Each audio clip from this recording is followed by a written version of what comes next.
সর্বনিম্ন সামর্থ্য সেটা হচ্ছে যে 1 পয়সা হয়তো নেই আপনার পকেটে, কিন্তু সে রাজি হয়ে গেছে যে আমাকে 10টা টাকা দিলেও মোহর যথেষ্ট আমার জন্য, আমাকে 2-4টা সূরা যদি আমাকে শিখে দেয় তবু আমি বিয়ে করতে রাজি। কোনো মেয়ে যদি রাজি হয় তাহলে যথেষ্ট, মোহর ওটি হয়ে গেল। এখন বাকি থাকলো কি? ভরণ পোষণ, মানে পুষতে হবে, খেতে দিতে হবে। খেতে দেওয়ার জন্য আগে থেকেই আপনার কাছে 10-20 হাজার জমা থাকতে হবে এমন কোনো জরুরি না।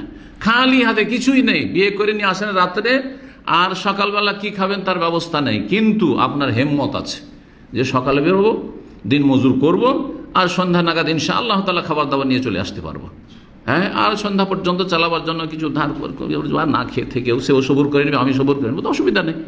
গরিব মানুষরা সাহাবাই কেন যেমন সারাদিন খায়নি, সন্ধ্যাবেলা কিছু নিয়ে আসলো তা আসলো, আর না হলে পানি খেয়ে খেজুর খেয়ে খেজুরও পেলো না, থাকতো না, তাতে যদি সবুর করে।